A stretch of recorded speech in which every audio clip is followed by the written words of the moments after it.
What's up, everybody? This is Stetson Dow coming at you with Bold City Boards. I just wanted to do like a little video on my process of painting over stain. It's something I'm very common. I do it on most of my boards. I just want to kind of share my process and my do's and don'ts, my tips and tricks, and all that good stuff. So anyway, before we get started, I just wanted to give a shout out to the Cornhole Collective here. If you're new to cornhole board building or anything like that, or even if you're not and you haven't heard of this group, you need to go to this website, the cornholecollective.com. You can see here that they got tons of resources, supply store, apparel, tutorials, all kinds of instructional videos and tips. And if you go on Facebook and Instagram, Facebook really has an amazing group of girls and guys, and just on there sharing ideas and tutorials in their way they do things, and it's a very great, supportive, welcoming group. So get on there and join and check out the Cornhole Collective. So before I start, I'd just like to say I'm from Jacksonville, Florida. For those who don't know where that is, Northeast Florida, right there by the coast. It is the Bold City, so it's the bold new city of the South. Most people don't know it's nicknamed the Bold City, but anyway, that's hence my logo there, Bold City Boards here in Jacksonville. So just figured I'd explain that. But you can check me out. I got an Instagram page where most of my following is, Bold City Boards. Anyway, it's just a side business kind of thing. I'm actually in PT school, about to graduate and become a physical therapist, but I'll be doing this on the side still for sure, because it's a passion of mine for a while. So I just want to talk about this last set that I made. Just like many of the other sets, it's paint over stain. This one had quite a bit of layers to it, different colors, but it's one I put a little extra time into. It's my own personal set that I made for my business, but it's got the white, the teal, and the black paint. Okay, so the black paint was the last layer that I put on, but that teal and that black stain on top with the letters is just something that really kind of popped with me, and I love that design.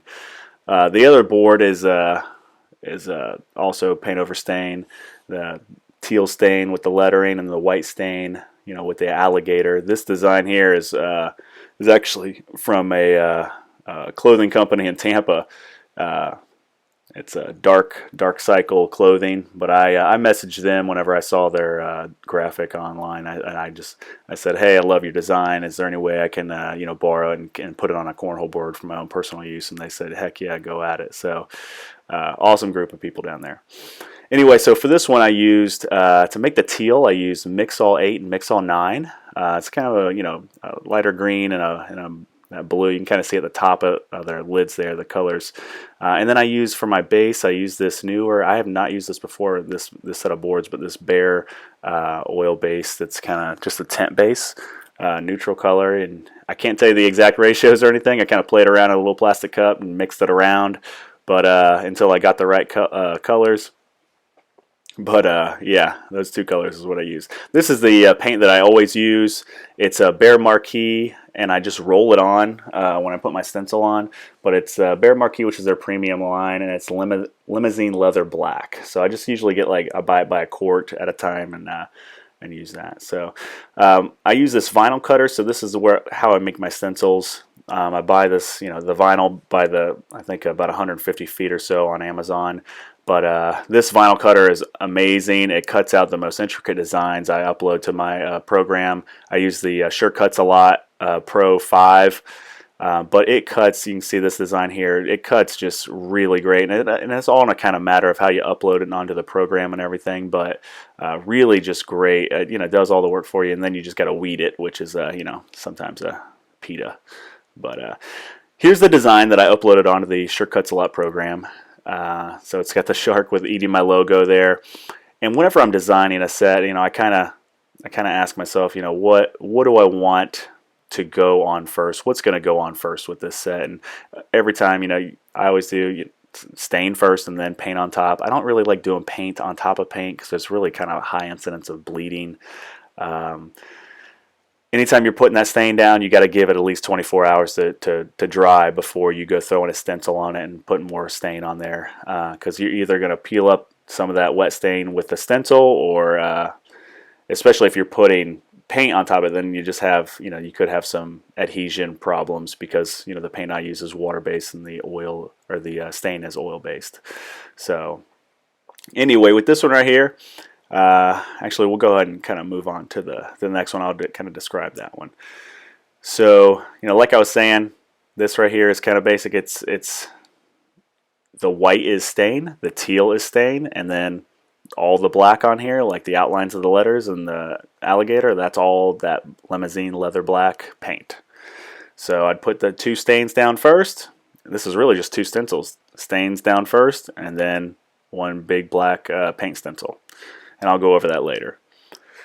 So with this first one here, what I wanted to do is I knew my outline of my shark and then the lettering, like the city and everything on my logo, was going to be paint. And I knew I wanted the back to be that teal, stain. And then the lettering, like, so my Bold City boards, like lettering in the background, I knew I wanted that to be like stain. I wanted it to be faded. So if it were paint, it would really pop a lot more. I wanted it to be stained so it wasn't so prominent. I wanted that shark in my logo here to be more prominent. So usually if you put black stain on top of stain, it's going to kind of have a little faded look. So that's going to be stain, and the white here inside the shark is going to be stain. And then for the inside of the mouth, I really kind of went back and forth on what color I wanted that. So I just kind of went with like a dark gray. It really wasn't going to matter to me. I just didn't want something like crazy, like pink or red or something like that. That's just too many colors, in my opinion. So cutting my first stencil here, you can see at like the bottom of the screen there, you can see I got like my pages there where my designs are, and I got mass stencil, stencil system, all that kind of stuff. So I cut out like the inside of, I took away everything I needed, and I just left a thin border so I can have teal right up against white. This is my second stencil I cut out. This is all going to be stain. I cut out the shark in the middle just to kind of help me align things. And then, like I said, I waited like a whole day, or I probably waited more than a day or so just to put that stain on top of that stain. This is an all paint stencil. Okay, so the outline of the shark, this thing goes on dead last. Okay. And here's kind of an outline or like a little recap here of all the stencils that I cut. So you can kind of see them laid out on the floor there. There's 5 stencils, and I use a lot of vinyl. And so that one at the very top there is like that detailed one. That's going to be all paint. The second one, just kind of south of it, it's going to be all stain. And then that middle one is that kind of thin line one that I was talking about. It's going to be basically the border between my 2 stains that go on first. And then a paint one, and then a stain one, okay? As far, like, these aren't exactly in order. That middle one is actually going to be the first one on. So we'll kind of go over that one first. There we go. So, like I said, I went in and kind of erased everything on the inside of that shark just because it's less for my stencil cutter to cut, less work for it. It already does enough work for me. And then I just left this kind of thin border here to separate my 2 stains. So you can see I laid it out on here. My logo part in the center of its mouth is always going to be black or like masked, but just kind of stain the inside. This is the outside, and then I just took that. You can see I took the mask off, and then I'm left with kind of bare wood there, and then later I'll paint over that after I put my my second stencil on. So here's my second stencil. This is all the background, okay? Just my logo and all kinds of different fonts. I got like a Harry Potter font, I got like a Star Wars font, I got a Disney, I got a Wild West, all kinds of different things. So here's my fonts. Just kind of masked out that top part too once I put it on there, and just this is black. I think it's a Varathane black gel stain that I just kind of wiped on and wiped off real quick, and actually turned out to pop out pretty good. But it's still it's still stained, so it's not going to pop out as much as that paint will. So that was the final before this paint stencil. So I gave that thing, I don't know how many days, but I'm busy with a lot of other things too. So it probably was a few 3 or 4 days. I was probably getting antsy to put that thing on there. But that's the final product outside of putting the doing the borders, and then up near the snout, you can tell, like, around the hole, I got to kind of put the black on there. But so for the second one here, like I said, this is essentially 2 stencils. Now they're very detailed stencils. This thing took forever to weed. The gator took a while, but really this font that I chose for Bolt City boards, I did not realize how much detail that had. Way too much. So this first stencil here this is all stain. Even though it's like this all gray color, like, yep, Bolt City board's going to be that teal.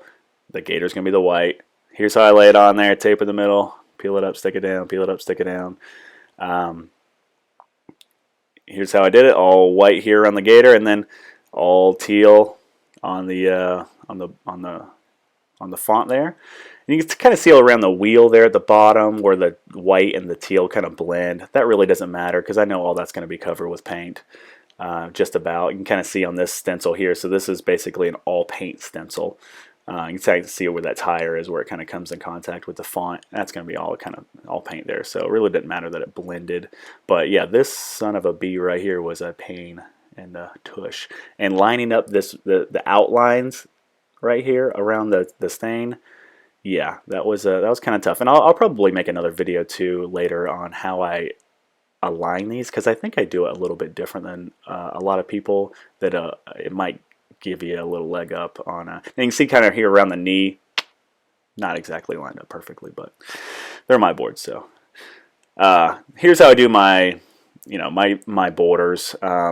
I think I got this from another guy on the collective too, where he rounds over. There's a lot of guys that round over, do little rounded edges there. I think it's a little unique touch that makes it look better, in my opinion. I really love adding borders to all of my boards. I think it adds a little contrast between the edge of the board and the environment, instead of just like everything just kind of pouring off into the open.